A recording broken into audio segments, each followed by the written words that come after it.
my name is Chloe Bruce and I've been running a YouTube channel now for a few months, not just to talk about my diagnosis of schizophrenia that occurred in the early new millennium, but also to talk about my specialist subject, which is Russian energy politics. And to recap, I used to work as an energy journalist and also took a PhD in Russian energy politics in the early new millennium.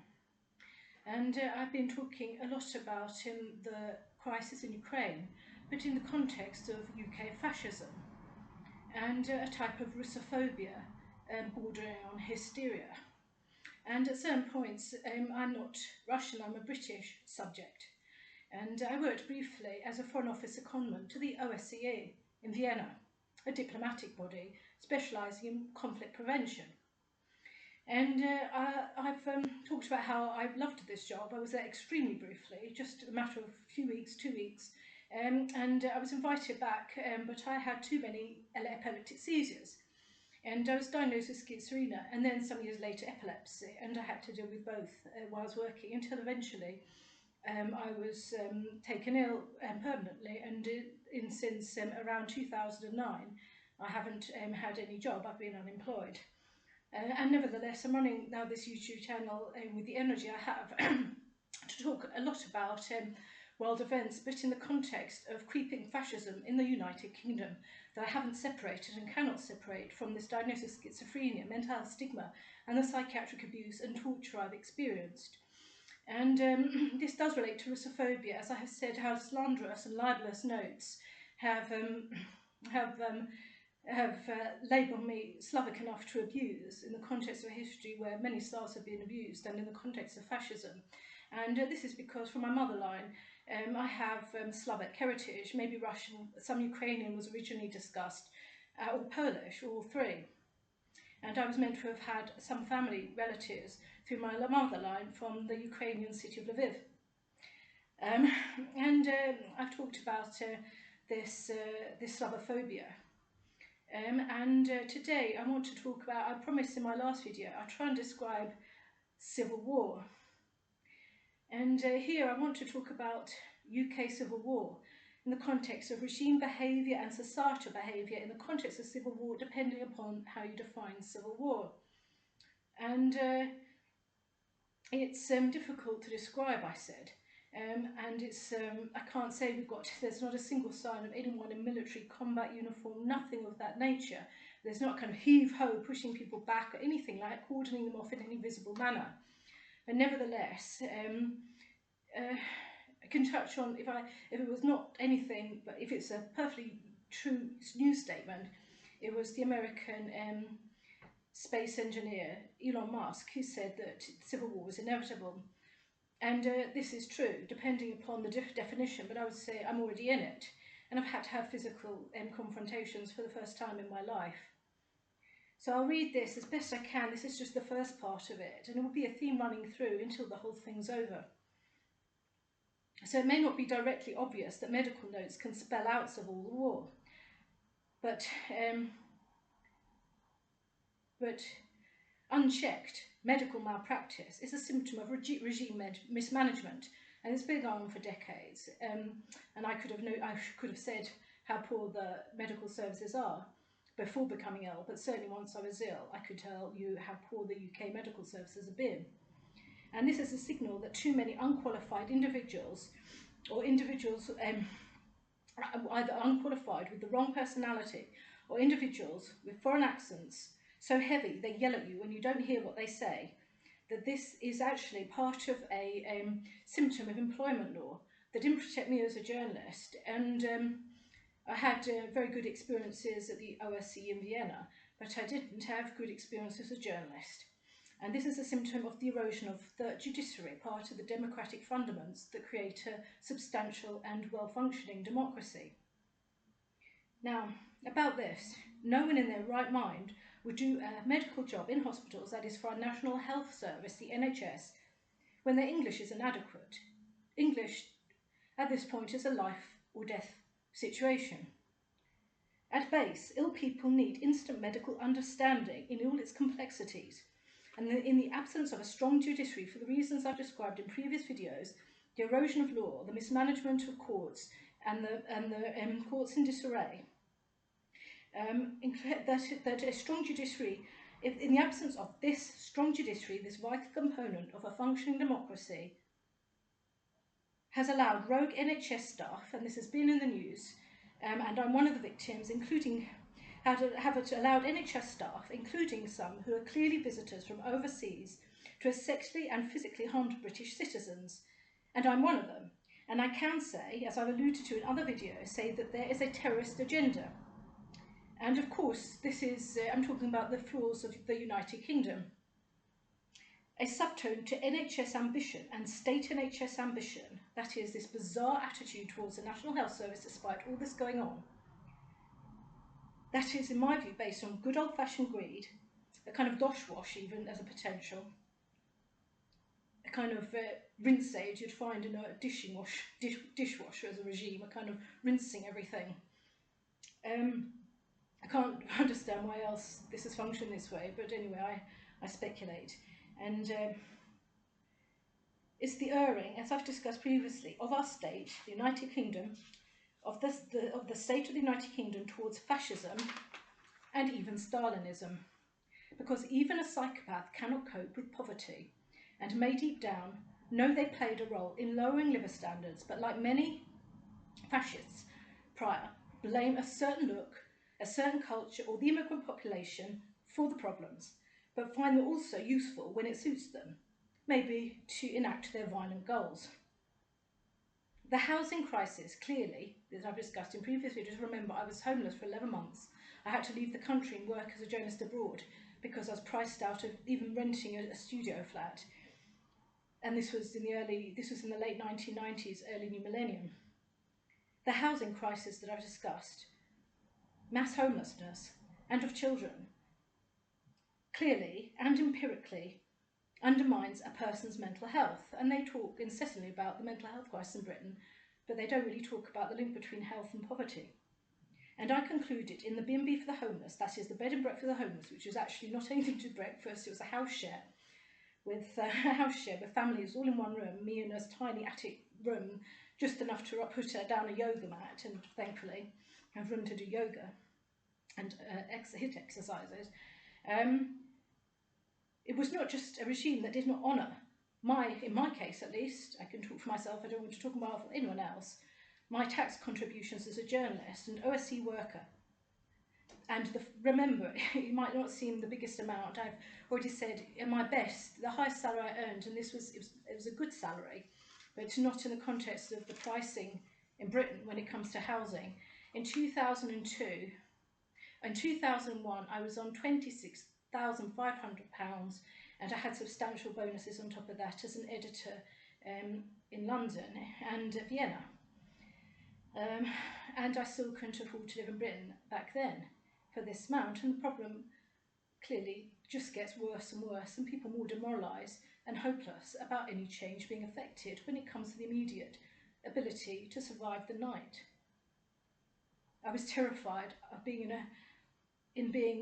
abducted and taken abroad in the event I had no home. And under UK law, I was technically homeless for 11 months. And as such, I can say that they did not honour the tax and NI contributions. Remember, these may not seem substantial, but the companies I worked for all pay tax. They're all companies that pay tax upon my effort and my work. These are in the form of this have actually failed, nevertheless, despite my paying for other people to have a welfare state at that point, in the basis of a safety net, in the form of a strong, functioning welfare state and fair welfare state. It has to be a fair welfare state, and I will come to the unfairness factor in this civil war. But it's not just that they failed to honour our contribution to welfare state, and I like to talk up at this point for other people, because I know for all manner of reasons a person may never have the opportunity to earn a salary. And nevertheless, I would happily work and pay my taxes to fund them. But I don't want to confront a cynical Labour MP who to this day shows no gratitude for the council house she nabbed for herself in a discounted purchase under a bizarre scheme that no one understands, I think, because I've never heard any explanation of it. She nabs one for herself and now says, well, our lack of workmanship and the youth not working hard enough is responsible for the housing crisis. Just remember the word fair when it comes to conflict. But I can say, and I've said before, it is clearly a paedophile regime. Not only do I know people who make obscene comments about children, both doctors and social workers make obscene comments about children. They're not behind bars.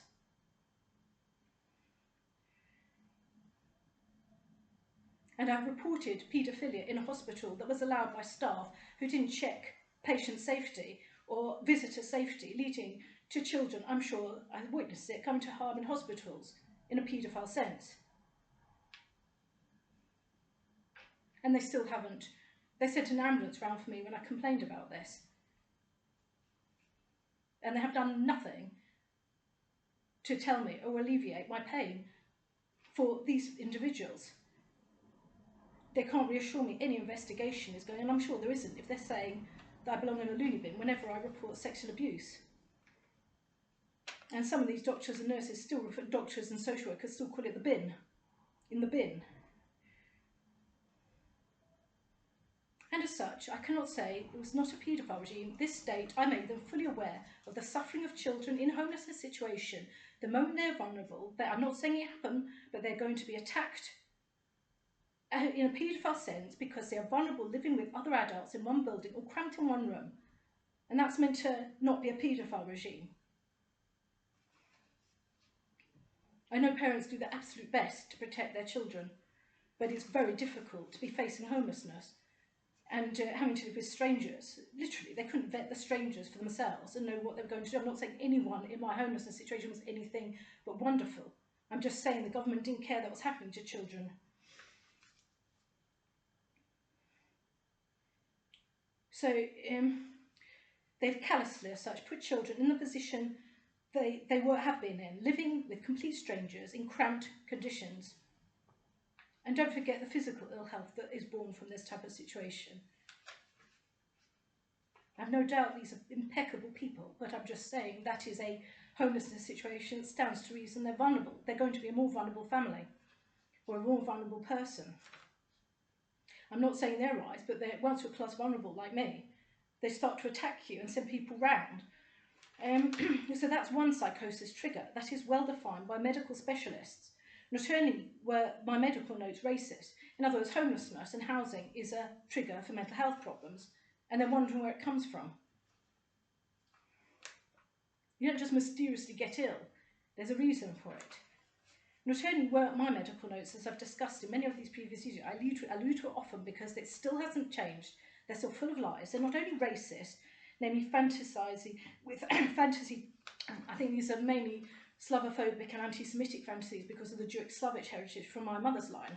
I'm a Christian, but nevertheless, I know they're aware of that because it's within there. Not only were my medical notes racist, namely fantasies of my being so violent, I was in leg restraints, utter fantasy, in leg restraints in Britain, that I was so violent. Why wasn't I in a court then, going to prison? Just because you've got mental health problems, you're fantasising gets you off the hook or something, you've got this glorious life, being mentally ill, and go around being violent, and not end up in prison. There's no drug that can take that away, I can tell you now. You can take me off the drug, you can put me on the drug. If you want to test me, that's how foolish you are, saying a drug can stop someone being violent. There's no link between violence and mental health. It may be a factor that can be taken in a court, but I'm afraid to say it's prison. This fantasy, there were various fantasies about me being naked and things like that. And I was so dirty, apparently, I was malodorous. This is completely impossible that I was malodorous. What are they on about? With poor dental hygiene, so poor, they had to go on about it repeatedly in the notes and had to actually say, I have to learn to master a prompt for cleaning my teeth. And they also said she ate her own excrement and defecated in the kitchen sink. And this isn't meant to be racist. I can tell you about my oral hygiene. Look at my teeth. These are my teeth. I've had 2 fillings in my life, and these were both in my late teens and early 20s. That is there. That's meant to, and repeated, he's got bad oral hygiene. And I've told you about they refer to Slavs with mental health as SMI, severely mentally ill, and SMI, it means in Russian, it means journalist. And they're saying they don't know that aspect of history and don't know what it means. So, excuse me. So, and in the same notes, nearly opposing this, in complete contradistinction, was references, I've talked about how they went on and on about my money, was reference to how rich I have been in my work capacity, with endless discussions of my money in relation to a fantasy Russian financier group that they've invented, and allusions to shady oil and gas acquaintances, when they're picking up this image. They cannot be shady, is what I was saying all throughout. They are not a shady. I was sick of all these discussions of the mafia. They're not shady. They were hard-working businessmen. That's what I have said repeatedly throughout everything since the day I ever wrote anything about energy and Russia. They are often and usually hard-working business people with outstanding scientific abilities. And they have to, this is an enemy image. This is a racist enemy image they have put in notes, as a lie even. They cannot actually say in a government, still to this day, I've been writing to them trying to lobby about this, they cannot say this is wrong, because maybe it was coming from them. If you hear all their anti-Russian rhetoric they've been spouting for ages, even before the war. This cannot be anything but a racist comment that they're shady oil and gas. Just because they're in the energy industry doesn't mean they're mafia.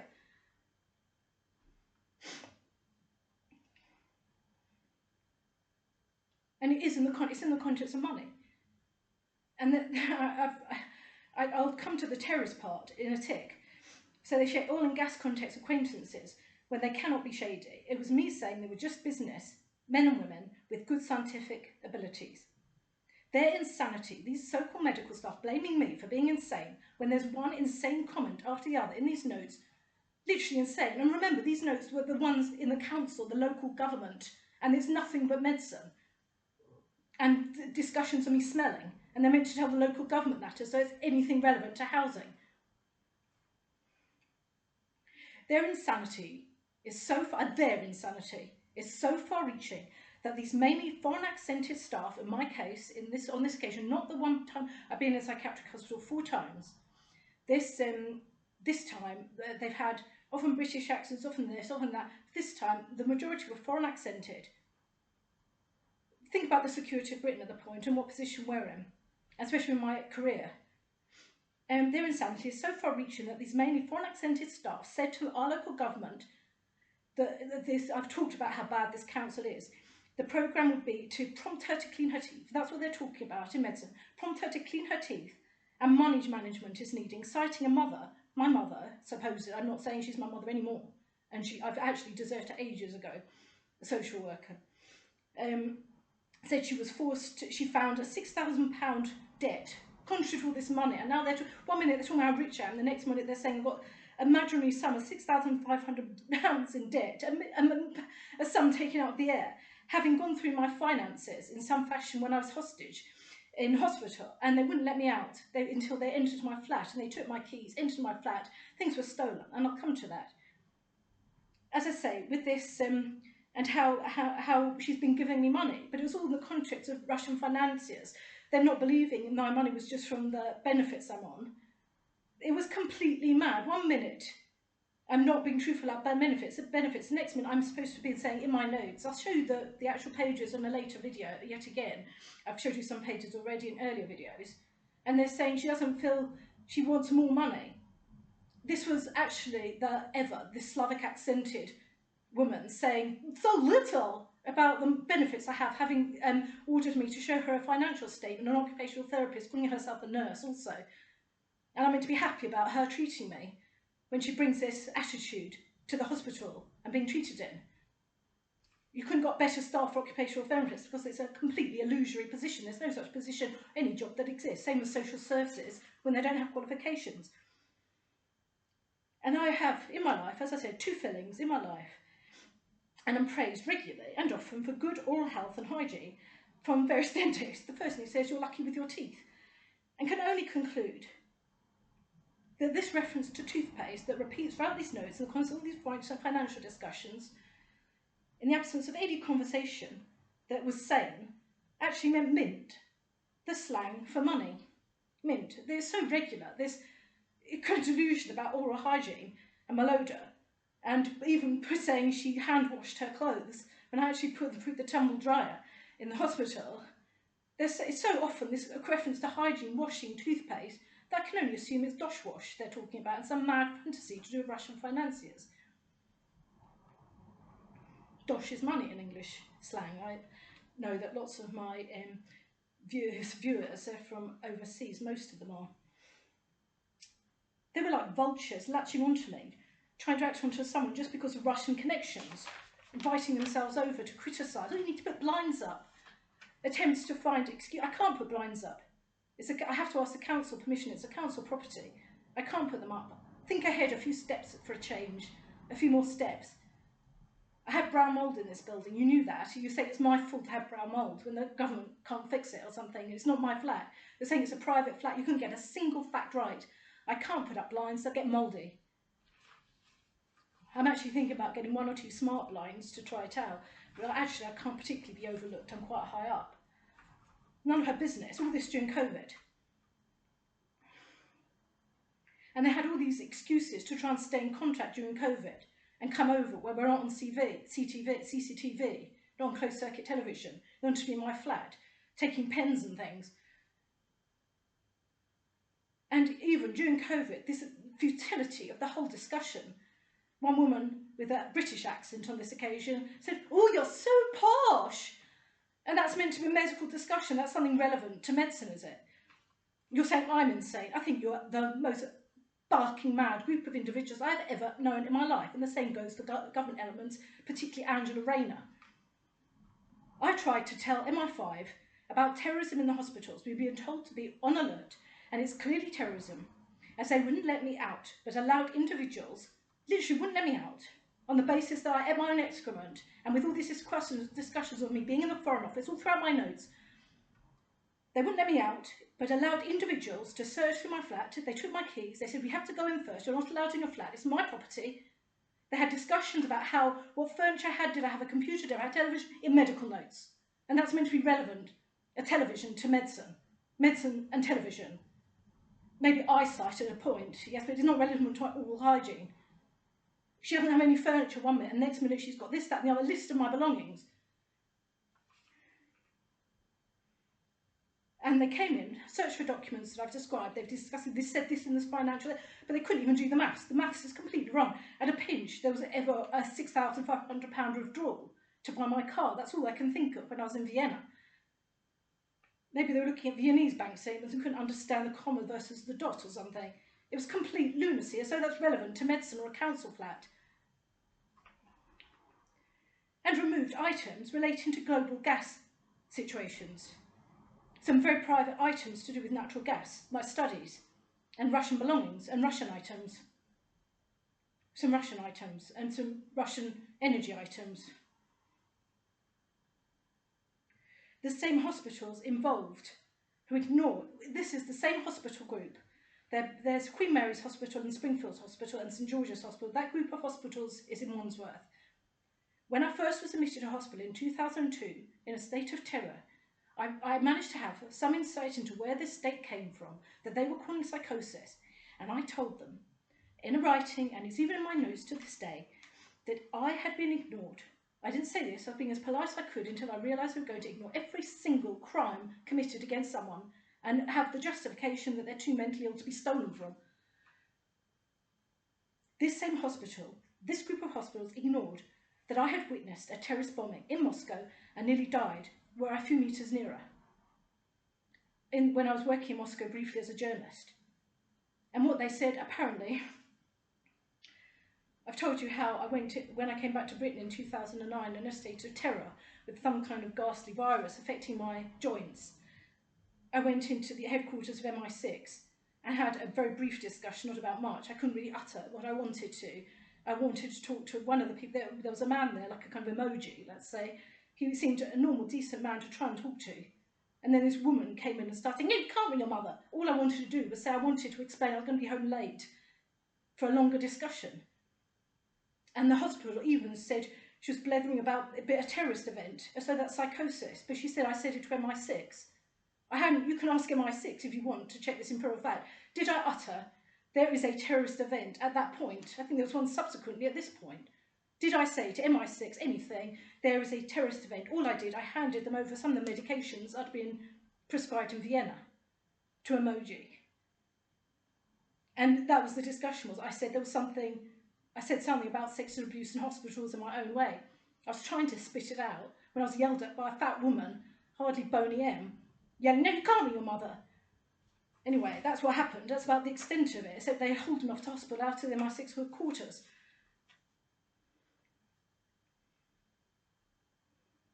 And they ignored, put down to psychosis, I can assume, didn't bother one bit of counselling, not one bit of comfort, nothing but criticism in these medical notes throughout. They said that I was blethering to them about, I have never, ever mentioned terrorism to anyone because it wasn't even in my mind, except for my nearly dying in a terrorist act in Russia. And there they have putting Russian characters, this, that and other. That's not meant to be a terrorist discussion. And they also said, she said the police sexually assaulted her. They say one lie about officials. I wouldn't have said, the police, I can say for the record, no, they did not sexually assault me in my flat at all. I can say that for the record. If I ever go mad again and come out with it, you can assume they forced me. What I actually said was that would be sexual abuse, because they said the police had said they watched me defecate in my kitchen sink and eat my excrement. And that's not meant to be sexual abuse, but it was them saying that. They're trying to get the police on board. All these psychopaths always want someone to back them up. I can say for the record, the police, when they entered my flat on that occasion, I was not sexually abused except my bathrobe threw open. And I would say it's more a circumstance. They should have handled the situation better. I can say no one touched me indecently. I can say that for the record now, if that clears it up. I said, you won't hear, will you? Because you're blinded by ambition. I nearly died in this terrorist act. I didn't think of anything. I don't even remember how I got home. I woke up asleep on the sofa, and I've never discussed it since.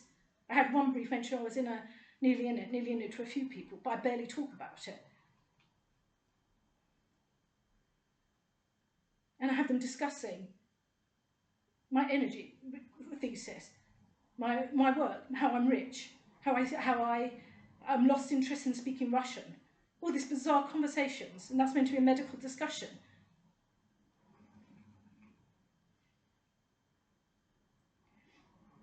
And yet they allow hundreds, through these medical notes being so indiscreet and unprofessionally handled, to hundreds of different individuals with low credentials, like occupational therapists, to access these discussions about terrorism in my life, and in the context also of my Foreign Office work.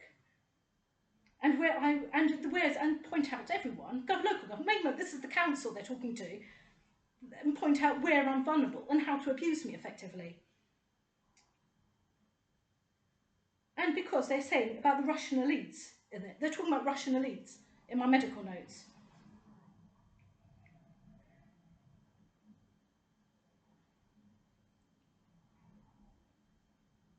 And these discussions of Russian elites, they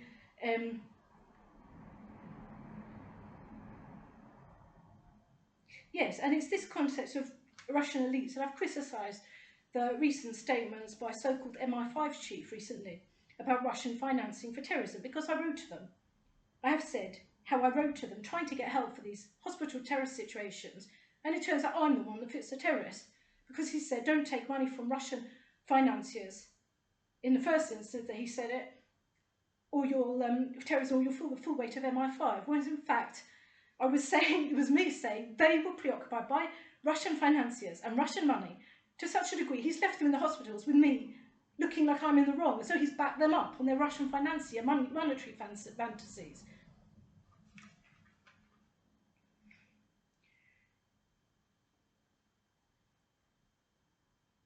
It's as though he's justified people, not just British medical staff, British local governments, but foreign individuals coming in to scrutinise my money.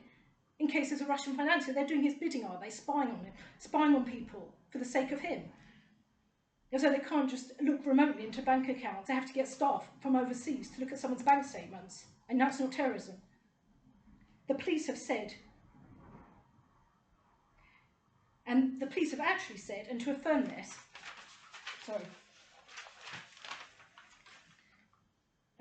this, they said recently, I'm not one of them, to people in Britain, please stop calling us about mental health. And that is because I can assume it is completely irrelevant to crime, unlike the MI5 chief saying it might just be mental health making someone a terrorist, encouraging all this to go on. I told them, I wrote on the online form to MI5 what was going on, and this right a bit long before he said it. At first I thought he was sticking up for me until I realised he was describing me as the one making the problems or something. those calling to tell someone by saying they're mentally ill as the only criticism they can find or think of are not just wet, as in extremely weak and ineffectual, wet people, but naive also, like the MI5 chief, about what society can achieve from their unpleasant gossip. I'm saying he's naive. This discussion of terrorism was naive. This relates to regime incompetence seen in too low an income of living standards, but also personalities of people in jobs who have mysterious wealth but are championing misogynistic men for the job. And some are visibly Muslim extremist views towards women, and they're allowing them to effectively run Britain. And I've talked about this type of horrible British man who sidles up and asks for information but puts you down and flirts with you to get you out of the office. And I'm also saying they also seem to favour a type of Muslim extremist with extreme views against women to run Britain, even if technically there is no evidence in their language ability that they are. Yes, I think I'm just saying that they're not, that they are British themselves. I'm just saying what's causing tensions. It's intolerable to have extremist views about women. And all these men, not one man sticking up for me, not one doctor, male doctor sticking up for me. I had to put up with these extremist views about me being a woman. When I go into shops, such men with bad English, not necessarily anything Muslim or Christian or Buddhist, not necessarily at all, but clearly not English, manning every shop I go into, start yelling at me and jabbing their finger at me, telling me what to do. In such bad English, I have no idea what they're saying. I actually thought they might be talking in their native languages, yelling at me, just for being in a shop. And not a single shop or business seems to want any customers at the moment. So what's in it for them? They just bark orders. I had one guy go, over there, over there, over there. You asked, could they possibly tell me where the cheese is? Over there, over there, over there. Over there, over there, over. And then when you try and say, sorry, I didn't understand, could you please be a bit more polite? Are you? And then they start it all again. They have no ability to sell. So why are they in selling jobs? Who are they? And yes, there's a bark orders so they can govern Britain just by being in a shop. I'm just saying something extremely fundamental. If you're being yelled at by the visitors who come here to work every day and treated badly, and you have every reason to believe, at the very least, they're misogynistic, and some may be Muslim extremists, how are we meant to feel?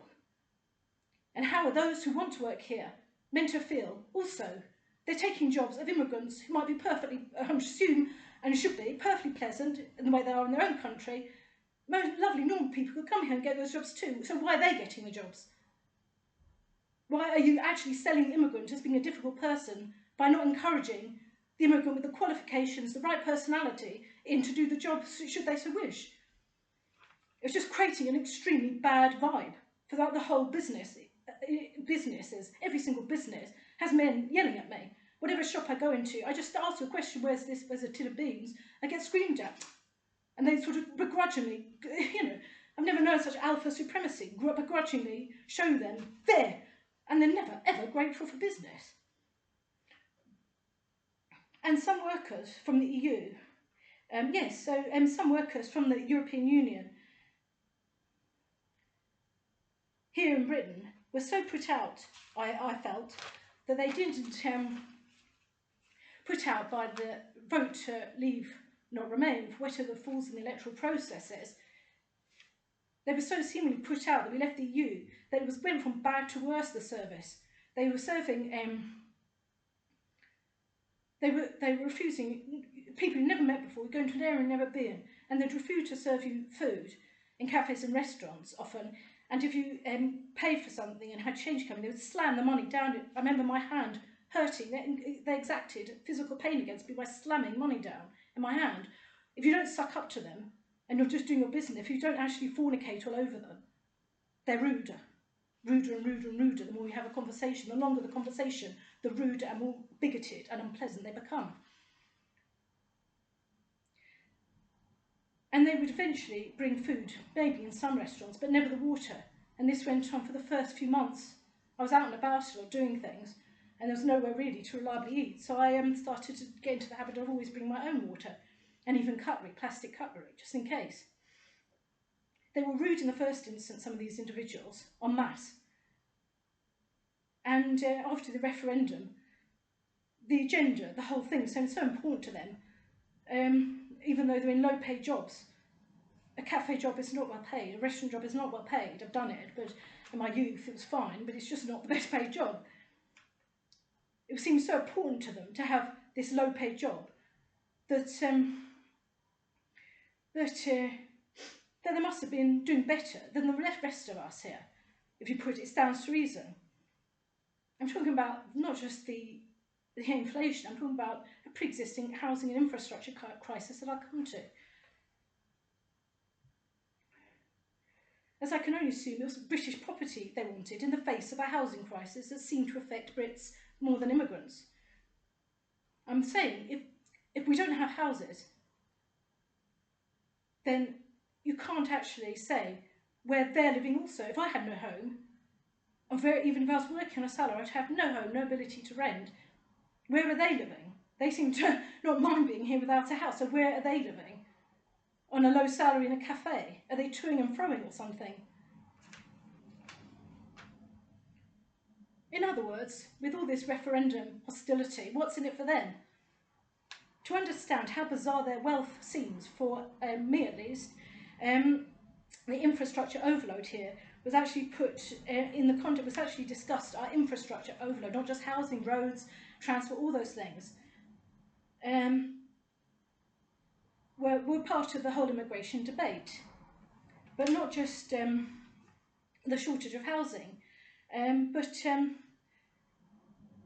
the difficulties on public transport infrastructure, overcrowding as such. And the high streets were overcrowded, so I couldn't walk. It was like stop, start, stop, start, stop, start. And I'm saying this in the context of what it's like now. This was before. And if you were it was until about 2 years ago, this situation for me. And if you were on the transport after a terrorist attack in Britain, we have had some, then visitors from other countries, that you can tell from their accents, it's just not British English. I'm not saying they're not British in part, but they clearly haven't spent much time here to develop the language, the English language, look jubilant when people had died in a terrorist attack. On buses, every time, wasn't there not on a terrorist day, on a day when there had been a terrorist attack the day after, smirking individuals from overseas, sitting on their jubilant, exactly, and more can be, and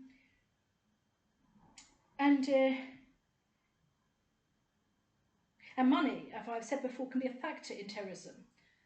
I don't want to say the ideologies aren't real for them, but of course, being pleased that Britain heard is very different, of course, from actually being a terrorist. However unpalatable the combination of wealth and jubilation that we've been heard. It relates to how I discussed this in earlier videos.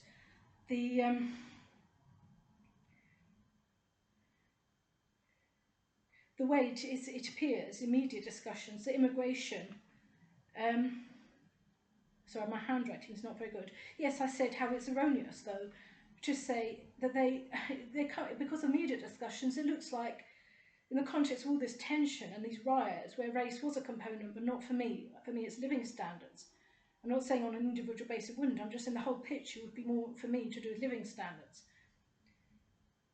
But I've said it's erroneous to say, despite these discussions, they make them look like they've won the lottery and might create false hope for people here to get housing from the state and own it for themselves and sublet or going back to their native country.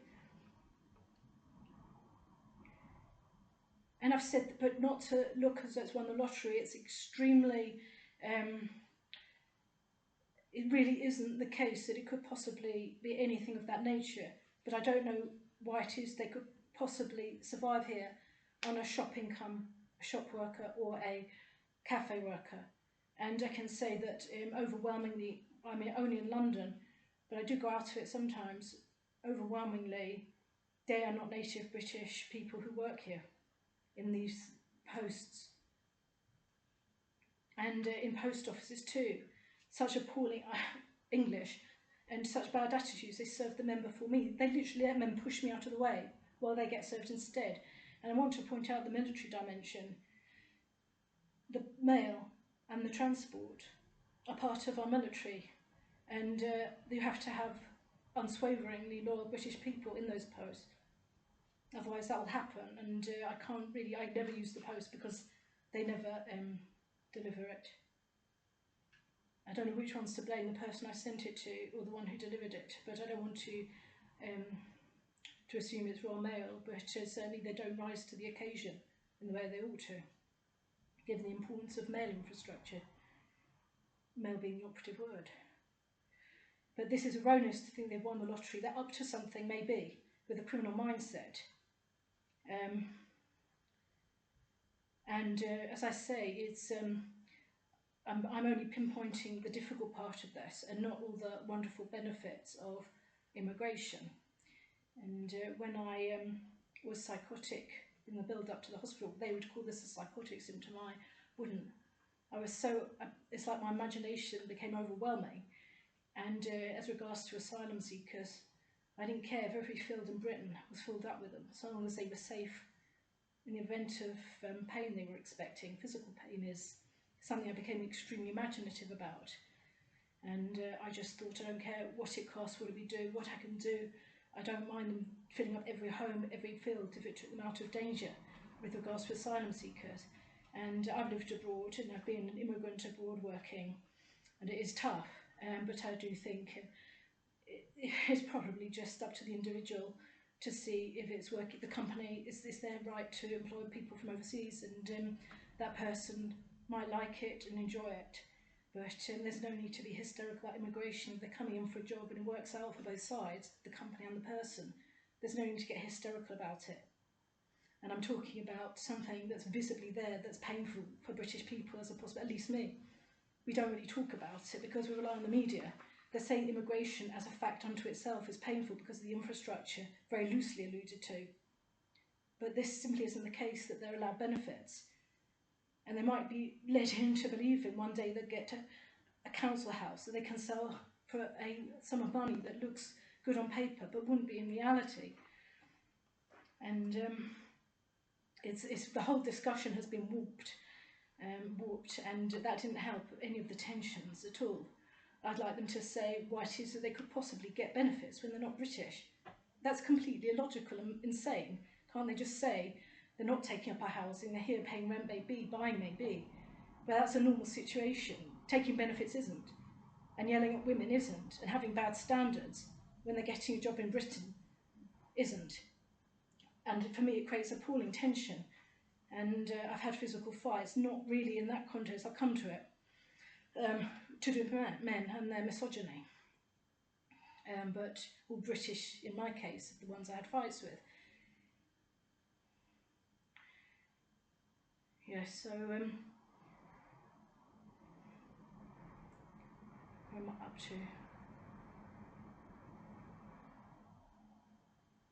So now, even though there's still a ratio of, after the referendum, for me, as far as I can still see with a cursory amateurish glance, the amateurish glance, the ratio of non-Brit to Brit is similar, at least on the surface. So although I'll come to the infrastructure, the ratio has not changed. It's not as though suddenly we have fewer people with foreign accents who, to all intents and purposes, don't appear to be native British. It's similar on the surface. But I hear people regarding what it feels like to be here on buses, looking around. I've witnessed people sitting on a bus looking around saying, where is everybody? Where is everyone? Where is everyone? A bit panically. Not for me, but I sort of expected this, but they seem panicky. Where is everyone? And I now always get a seat on a bus. It's not even half full. I see 6 people on it even at times, maybe 12, 15 people at most. Whereas before, I'll come to the infrastructure debate. That's linked to immigration, the pressure on our infrastructure and services. they say, where is everyone? And until you are near a train, it's quite empty down the high street, it's just deserted sometimes. And until you are near this is my comparison as to before. And if you're near a train station though, with shops nearby, there's a weird sort of like, I'm not physically attacked, I'm intimidated by people. They come and intimidate you when you're purchasing something, buying anything. And I'm not saying these groups of gangs or criminals and thieves didn't exist before, but I'm just saying it's something you have nowhere to go to complain about it. You've tried the police, you've tried this body, you've tried the government, you've tried everyone. There's nothing you can really do except be ready to defend yourself. It's this hand goes, this hand goes there, then someone's here, then someone here.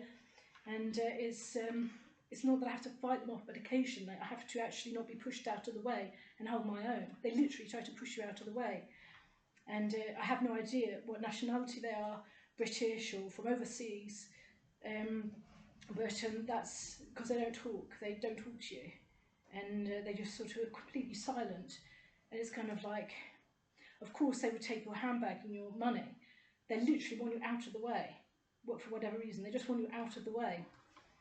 And they sort of surround you, and you find yourself, even though it's a illogical crowd at certain points, you find yourself sort of in a mini crowd. They just want you out of the way, out of the shop, out of this, out of that. And it's as though I understand thieving and that kind of thing, but I've noticed many of the people walking past where I am, in London that is, are sort of sickly and overheated, extremely sort of sickly. And I can't, you know, even their walk is slow, their gait is slow. I'm not saying it's when they're behind me and they slow down, I mean in front. I'm often overtaking men even, in terms of speed of walking, sort of sickly. And kind of overheated in some way when they get extremely near you. But sometimes it's just deserted, and as I say, other times people, they just get extremely near you. I'm not saying that as an English woman, well, you'll keep our space, or known for that. It's not that. It is literally, they're just sort of near you, but they're so overheated themselves that I overheat. I start to get boiling. I can feel them boiling up until I've moved away from that particular individual or crowd, or set of individuals. And it sounds very sort of just like the usual on the streets. I'm just saying that no one really wants to do anything, but no one says anything nice ever. They just want you out of the way. There used to be there used to be a nighttime view in London that wasn't.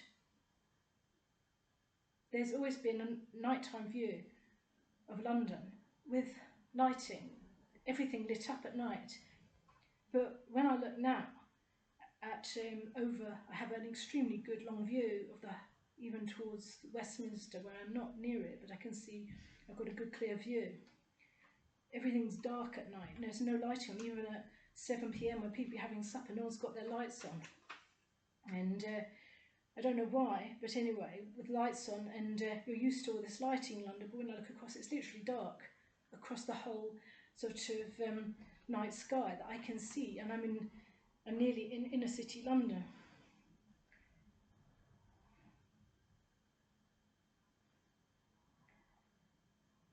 And even when you're out and about in the dark, the lighting just isn't as it was. It's a bit kind of Jack the Ripper in terms of lighting, like a kind of Jack the Ripper retrospective historical film. It's just like dark all over in terms of nighttime. It's just sort of the lighting, it just isn't as it is.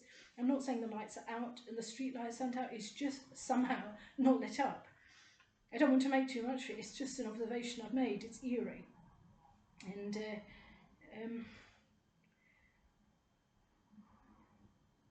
And I want to say in the lead up to the vote for the referendum, there was a lot of tension that I observed personally. I'm not the best at body language students, but I felt tempers were fraying. The shops that I went into were mainly, it's more now, but ironically, but back then mainly, they appeared to have a strong foreign accent. And they would sometimes just not give you your penny back, and it's extremely irritating. And when you say, can I have my penny change? they would actually tut and make out you were the nuisance. When a penny's a lot of money, and that's what I mean about this impression they win the lottery, but I don't think it was that. I think the impression I have for someone along the way has led people, some individuals, overseas and British, to believe they'll get away with financial greed as an aspiration for Britain and for themselves, when this is simply still and is against the law not to give someone a penny change. We can all get short change, but it was just a prevalent bad attitude, and they were tucked when you asked for it, as they were sort of unimportant to the whole picture they were in of Britain. And my impression was that some of the British people, many of them, just couldn't tolerate it. They would sit seething in the queue, waiting for their penny not to be given to them. And the main question I heard often in shops, do you speak English? And they were extremely impatient with the whole situation. And I heard this said often, do you speak English? In a cafe, in a restaurant, in a shop, do you speak English? I've never asked that myself, but tempers were fraying.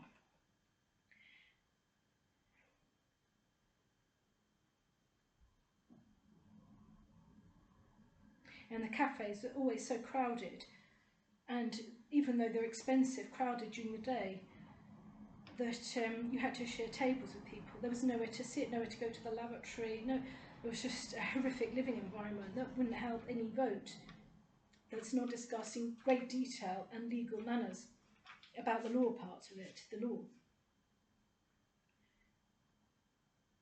And now I see rows in businesses that are physical standoffs, and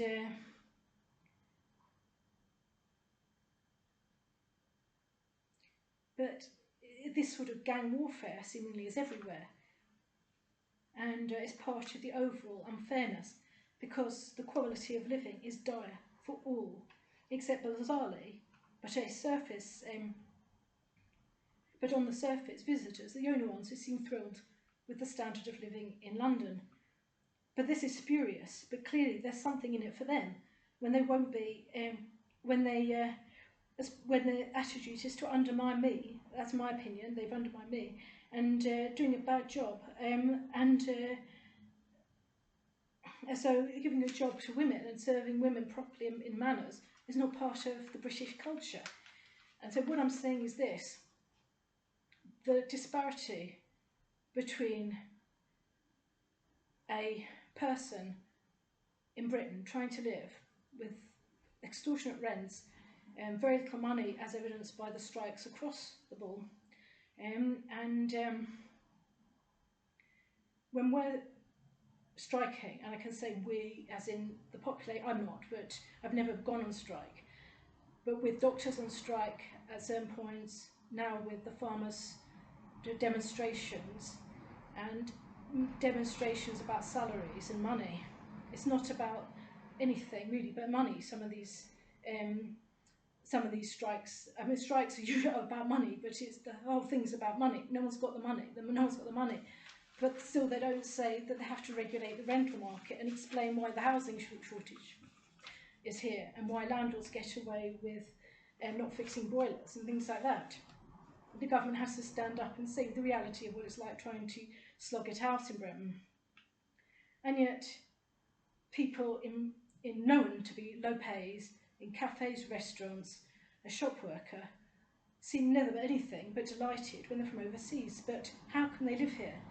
I think it's occurred to me they're on big house shares and they're all contributing to a big house. But some people don't have that house, even when they're earning a British salary. And if they can't have a house, it stands to reason that they're going to be jealous of people coming here and for some reason finding it an acceptable living standard for them. And they're not from poor countries. They're not from I'm talking about EU visitors. And for the asylum seekers, I'm sure the aspiration for lawful asylum seekers and lawful immigration, the aspiration is to actually acquire the experience needed longitudinally. It wouldn't be an end stop in Britain. The end stop isn't Britain. They want a longitudinal experience of Britain. or they want safety for a while, as long as they need, for very understandable, completely comprehensible reasons. Those should be discussed outside the hysteria. But there we understand they're probably realistic. No money will be tight, but it's just something that's good for them longer term to be in Britain, not just for the English language acquiring, but for whatever reason they offered a job at all or experience for the job that was longer term. But it's as though for some visitors the end stop is Britain. And all I can think of is they've looked at estate agents that a flat like this bad with mould and stuff, is getting them for $500,000 in some unrealistic property hype. And if they see that even this is $500,000, that's all I can think of, why they're so gleeful about being here. But I'm just saying the tension is horrific when it comes to, it wasn't even not discussed. They were saying the infrastructure, and housing is part of infrastructure, has been overloaded. But I can say the social sector is strictly for British people, that they shouldn't discuss it as though that's the social sector. They have to say why they're taking up too many houses. I'm just saying I don't think they are. I think that some houses are empty and for whatever reason they're not being used. I think that some council buildings have been inappropriately used and have problems, structural problems. But I think the houses are available, and there seems to be lots of semi-empty houses, or houses that are empty.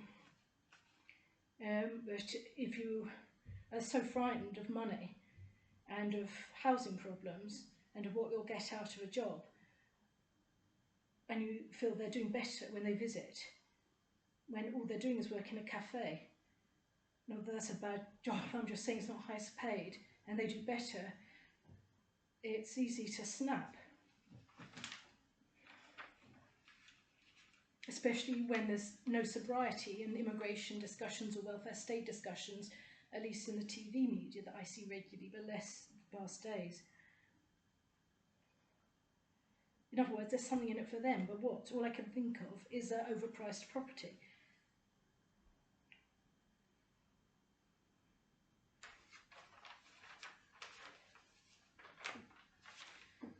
And I'm nearly finished for this discussion on this occasion about the tensions here.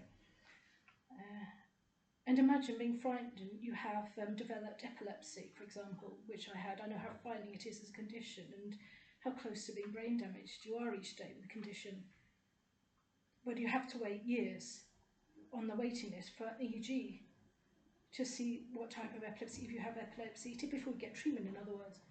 In the context of seeing overseas people getting medical attention right there in front of you in hospitals. And as such, tempers seem to be frayed all round. For me, I don't think there's a wonderful rosy NHS or health service for anyone, but I'm left baffled. I do know one thing: if I'm physically attacked by men, I have to attack back. If my property is threatened because of property hype, I have to attack back.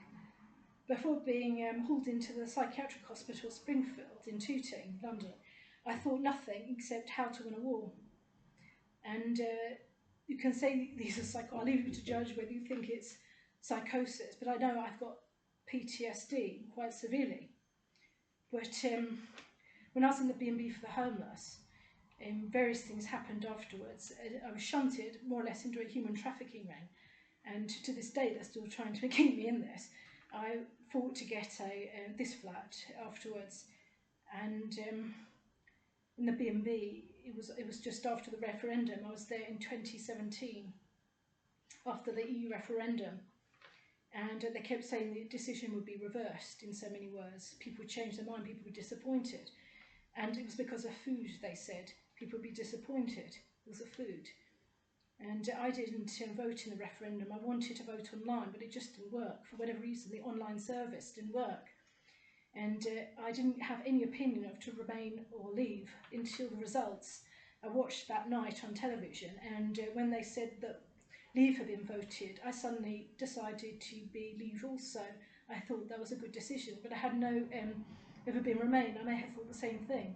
I was happy with the decision, but I don't know all the ins and outs of the media coverage and how free and fair the election has been. I just didn't do that. It wasn't working. But for me, it wouldn't be emigration as the issue would be mismanagement of the economy, unfairness, and creeping fascism here. That's gone unchecked for too long. Excuse me.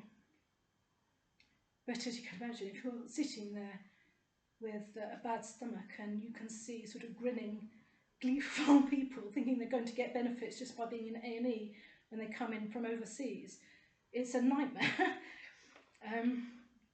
But being so since the B&B, I thought about war, and I started to think about war a lot, and I was thinking, I knew it was a civil war if they remove the welfare state in the way they have, but then I got to this flat and I heard it amongst other things beforehand, but I haven't stopped hearing voices since 2009. It wasn't a feature of any psychosis beforehand. Just very briefly, in 2002 in hospital I had voices. I didn't hear voices as a feature of it at all in 2009, and I interpret it as the voice of God because it's extremely comforting on the whole. And it can sometimes be a bit loud, a bit this, a bit that, but it's I'm happy with it. I don't want them to go. But anyway, I suddenly heard I was sending letters about it to people and saying what the situation was to various institutes and bodies. I tried to tell the government, I tried to tell the Home Office that I understood was responsible councils, how badly they were functioning in terms of fulfilling promises to the people. I said I told them about the harm done to children, to my own fertility, having no home, and they didn't care. And so I sort of was here, and I heard a voice say, "Why do you think there's a war?" from kind of like a man's voice, and which is normal for me to have male voices also. And I answered in my head, but I couldn't remember my reasons, except I'm sure I summarised it as I summarised it. And then I saw a kind of laser, blue laser in the distance, like a laser show, but just a blue light shining up into the sky, literally just a blue light, like a laser beam going from the ground into the sky, and it didn't move like a laser show or anything like that. It was just sat there, a laser light.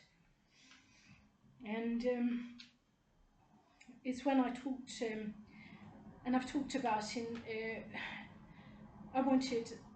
I haven't really got much in the way of science training, even at school, anything. I've got science GCSEs, but I wanted passionately to be a scientist as a child. From the age of babyhood, I wanted to be an astronomer, a scientist on space, and I did nothing but want to be a physicist, a space scientist. And I was put down about maths in the bottom group and stuff like that, but I managed to get a B in the end in maths GCSE. But I love science, and I started to think about it day in, day out. And when this voice said this war, all the voices start to be a kind of team. And I've said how I heard the voice of Albert Lord Einstein and Sigmund Freud, and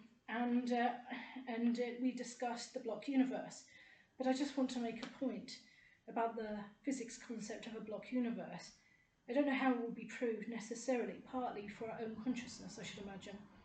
But I can't bear it that they're not out there. My ancestors, the people we know who've tried so hard for us in the past, are war heroes, and our future brethren who might come to harm in some fashion. In a block universe, I can say that with some imagination, if it's there, you can't leave them behind. You can't leave any of them behind. What can we do for people in the past or future who might be in trouble? They might be in a dungeon because they're a scientist. I've told they're schizophrenic because they're a scientist. And I've told you how I like to think that because they were contemporaries, that Freud and Einstein knew one another. But anyway, it's like a kind of, still to this day, like a team of everyone rooting against fascism and Nazism the whole world over. And it's like a team of voices, and I don't want it to go, because I know it's an interesting way of living. But when I think about this team of Freud, Einstein, lovely people from the wars that have ever happened, civil wars, famines, people who've endured famines, that's one of the things also in a block. What if there's a famine out there and people are hungry? And I had all the imagination, my imagination was so strong, I couldn't bear in particular the suffering of hunger and especially in children, and a parent looking at their child getting thinner. I literally couldn't bear the thought of a child getting thinner in front of their parents because of mismanagement and war. And so I like to think they're still alive, these people, and Freud and Einstein, in the event of a block universe, or at least looking down on us from heaven. And what I discussed with this, I want to just say, in 2009, when I was in hospital after visiting MI6, I had somebody say, we're a computer and our name is Einstein. And for ages it was just a computer called Einstein, until I realised the real Einstein might be there in this block universe, and it's something I've come to a bit. But they said they used electricity, even in the olden times, to win wars. But the weaponry used was safe because it was in outer space. And I've looked it up, we have since hospital, the nearest we've got, without saying anything about them being in space, is taser drones. And but even in war, one has to justify killing. And I've said before in the earlier video about Einstein with me, I said that Sigmund Freud contributed with Einstein to an fMRI scanner that was a mind read, and I know that there's work underway on this. They've made some headway with mind readers and predicting, say, moved limb or impulse disorders, that kind of thing. And it was a bit like it was a lie detector, yes, but also seeing criminality thoughts and predicting criminality from space, from very high up, using the Hubble and something they called a telescope that might be later. I heard that the JWST, the James Webb Space Telescope, had been launched. And it was all about war, how to win a war with electricity and science and mind reading. You can't just kill someone because there's a war. You have to look at their motives and their intent. And the same for terrorist activity. You have to look to see how fair their process has been on the one hand, but also into their mind, how little remorse they might have, and the level at which they're terrified and driven to it. Stockholm syndrome, even if it's rare, has to be considered.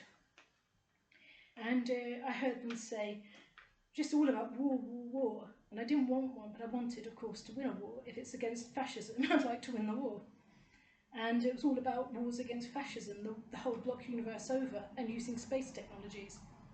And they said they masked their robotic soldiers and secret agents using a quantum, rather, hologram generator that comes in from space. It can be beamed from space even, or come sort of this far away, or this far away.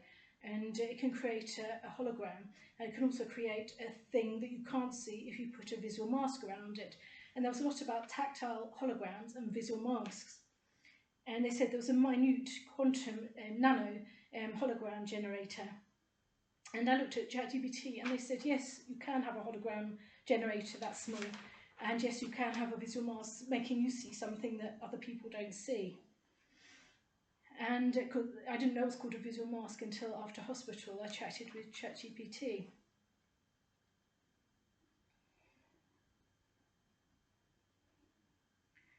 And it was just about how to manage our own demons too, which is to be extremely strict with ourselves. Appearances can be deceptive, to say the least. What looks like a foe, I'm not talking about race, gender, anything like that. What looks like a foe might be as long as they're not committing a crime with no remorse, might be a secret agent. And they might look scruffy, for example, ill even, but because of the holographic mask, then you can't actually say. I'm not saying someone scruffy is necessarily a horrible person at all. I'm just saying they might look vile in terms of their facial arrangement. They might look evil, but until they've behaved badly and shown no remorse, or behaved cynically and greedily, then judgment should be reserved. And it was a lot of discussion about the use of robotics in war. And one thing that I heard my voices say is that when they have a robotic in war with a hologram, making it look like, say, a realistic animal even, or a realistic person, that when it has a different task assigned, it has to change the makeup within, the mechanical makeup within. And my voices said synthetic human meat would be used to make a realistic human. But what they would do is visibly mask the change of the robot. It would just be sitting here in a cafe. And meanwhile, the innards would be working away to change it to something like a grape picker as a ruse. But I'm not saying real people aren't involved. Clearly, if you look at Paul Freud and Einstein, of course, they've had to survive Russian revolutions and wars back then, the First World War, Second World War. They both survived the Second World War. And they, I'm sure, would rather a robot did it than them. But the whole voice thing was very just. It was just to be extremely kind until, different. And that's why they wanted the mind reader. They had to win against the Nazis and do it justly. But it's not just them, it's all kinds of people in the Middle Ages saying this. Today I said, what's your technology? And they say, don't believe that we're all slogging out washing clothes by hand because we don't have electricity. They said, have a rod and a funnel, and you start off by putting dry clothes in the funnel that sterilises them through various chemical processes through the funnel, and then in about 10 minutes you'll have it all washed by using 2 rods. They have steam and disinfectants, and they clean the clothes that way. And in a block universe, of course, I like to think that they're living well. I even had heard voices say horses have traditionally been used in war, and you can see lots of combat, and they said it's a robotic mechanism, clockwork they used to call it, and now robotics, but they put a visual mask over it, and it's extremely convincing as a horse. But if it looks impossible to have all these horses without a lot of horse defecation all over the place, I'm not saying it doesn't happen, we see it happen, but they can convincingly put a mask on, a hologram on for that also, and create that impression. But imagine charging at someone with horses, and they go for the horse instead, but it's a robot horse. With you could just put a scarecrow, a convincing masked scarecrow on top. And now we've got animal robotics like dogs that can be used in war, robotic dogs from various terrains, and they were no different back then. They had to win the thing. If you think about how painful war can be, and the first thing they do in a war is threaten you with hunger and starvation and try to take your food. But this is all what I do think when I have the voices.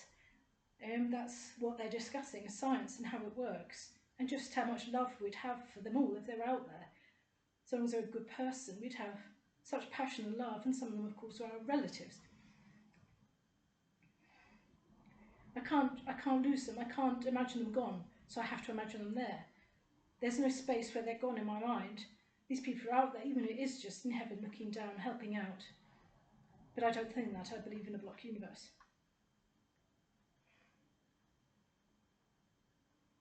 Now I'll talk more about these psychotic ideas and what the doctors have said in later videos.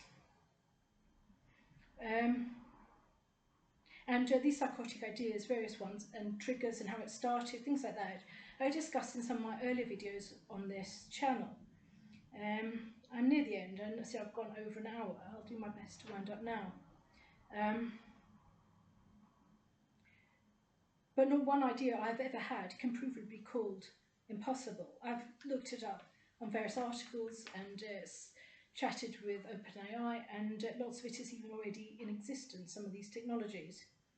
And this includes thinking at least that this computer Einstein was an uploaded brain from Einstein, and I've seen recently that this is something that's becoming a reality. And they say not yet, but they say that. I believe that if time travel is possible in space, at least, then that might be how the uploaded mind worked.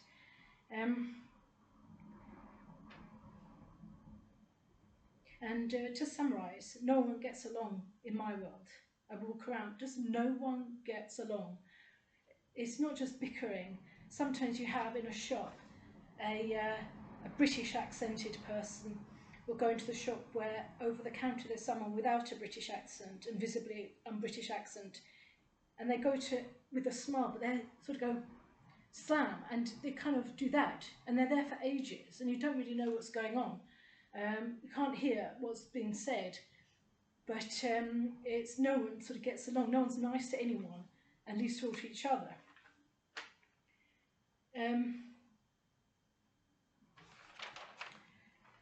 The demographics, as I said, are similar anyway, that they were, but extremely empty in certain infrastructures. I've never had a physical fight. I said how I had to defend my property when some plumbers barged in and the police said I was under arrest and they didn't read me my rights, and he grabbed my wrists and had a physical altercation with the police. But I didn't have leg restraints. I had handcuffs but not leg restraints, and not in the ambulance. I wasn't restrained in an ambulance, I just lay there really. But one fight I can point out that happened early on, in about sort of before hospital of course, but some years ago. It relates to sort of food and taking over cafes, but using maybe even illegal immigrants to do it, and prostitution rackets and drugs rackets involved in all this, with overseas contacts, perhaps just the EU, but maybe worldwide, a nefarious contact also. But this man, I'm pretty sure he was British to all intents and purposes from his accent, wanted to defend, I assume, his territory. I just wasn't wanted where I was. I just wasn't wanted. And he tried to, I was just sitting there, and he tried to strangle me like this, and he just went for me. And he said, go, like this. But I couldn't because he was right in front of me, and I know not to stand up because you then get hit if as soon as you stand up. And so I just stayed there, not saying anything, and he went to strangle me. And luckily I used self-defense to get out of that situation. But it's a kind of thing, the standards are so low that, and so little faith in telling any authority how bad you feel about basic economic rights, that it's like a kind of, not sort of madness, but like a kind of mass hysteria about money and businesses and territory. I'd say territory, part of it, as it would in many conflicts, but I'd say in summary it's very little really to do with immigration unless you look at the cosmetic part of things, and for me a lot to do with unfair and desperately bad and poor longer term living standards, and longer term money goes down over time if the economy isn't working for the people. It literally does just go down. There's lots of bad blood, if you can say that. And I want to say something about the media, ridiculing Elon Musk for his comments about civil war in Britain being inevitable. Note, Sky News still didn't say anything about conflict, even though they were attacked when reporting on some of these riots. There they were and they were attacked, and still there was no analysis. Why? They just didn't want us filming there. But why? What's the analysis? Why were they that upset with Sky also? I'm just pointing out that there've been for a long time black holes in the media coverage, and it's not getting any better. I can't really talk for the whole print press, but I do watch TV media, and they're not realistically stating the economy to this day. And there's scant attention for the root causes of the strikes. And they briefly mentioned with the doctor strike, housing was difficult for them. But they give the least possible amount of attention to housing unless it's in the context of immigration. But to summarise, in this long discussion, I hope it hasn't gone too slowly. It is not normal to be physically attacked by men, but they do go for women when there's a conflict. And it's not normal for people to be so desperate they have to attack me over just this council flat and benefits, and imagine Russian financiers and Russian money, and speculating even in health services about people's money is as medically relevant at all, unless they say it is, and it's very unlikely they want to hear the gory details of your row with the bank and on NHS time and money. I'm just saying I have to get food and drink. That's one thing I have to do. I have to pay my fuel bills. I have to do those things. I have to have a home, but I have to defend every bit of my property without police support, or any ostensible police support, let's put it that way. And I don't think at the best of times you know who the police are. I like to think there are lots of good ones and they're the majority, but you don't see how they're working or what they're working on or what they're doing. really, in this situation. But I do know if I'd had a weapon, I'd have maybe had to shoot to defend myself. And but I'd rather a zapper, I'd rather electric drone with malintent interpretation or computer software would do it for me. I don't want to kill. I'm a Christian. Thou shalt not kill. And I think many people of any faith, of all faiths, would probably be and are. I can imagine, of course, they are horrified at the thought of killing, regardless of their faith. And because of their faith, or atheists or non-believers, the majority are horrified at the thought of killing. But I know exactly how much malintent and bad feeling there is towards me. And I don't want to be raped, and I don't want to be killed. I don't want to be drugged. I don't want to be shown child porn just because I've got a council flat. And I don't want lies about me in a medical context that led to me being judged with haloperidol complexal combination. And based on lies that I defecated in front of police officers and plumbers. And that's it, is it? You say a lie and suddenly you're in prison without trial. And of course it links to the weakening of media and judiciary. I dare say the journalists are out there, the lawyers are out there. But I can say one thing, it feels like you're the only one with this opinion or that opinion, but I'm afraid to say, and more people will say, you're the only one with that opinion, because that's their way of winning. But I do know that the strikes are symptomatic of the whole shebang, and it's in the context of the Russia conflict against Ukraine and the war there. And it doesn't help to have fascism in your own country, leaving you vulnerable, Russophobia and Slavophobic to such a point that medical practice is based on a label called SME, mass media, Slavic mentally ill.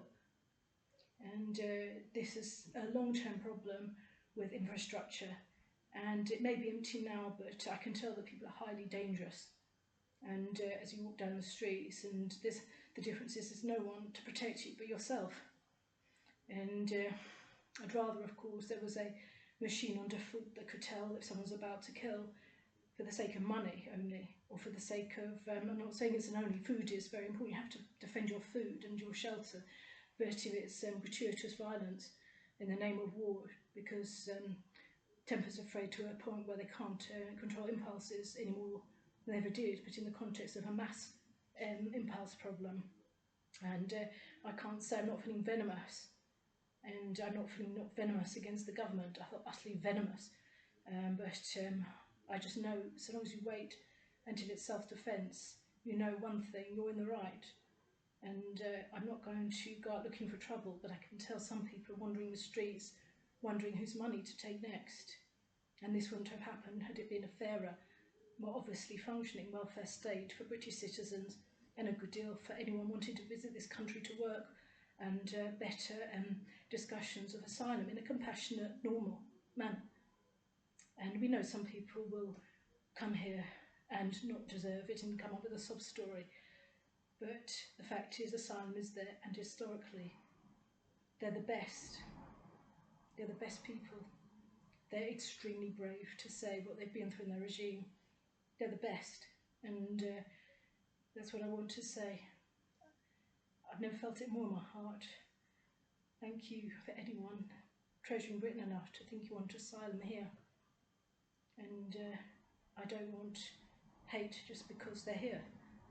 Just because someone's here, that's not a reason to hate, is it? It's more mismanagement of the economy. Look closer to home and in your own backyard is what I say. And I just bless the asylum seekers, and they're so valuable and brave for taking the step to go to another nation for help and support. And we know it can and does happen that people are displaced, and by war and by malice. And I have very few problems compared to asylum seekers who've endured pain, but I do know that malice is nearly pushing me out of my own country, and that's why I'm venomous. Thank you.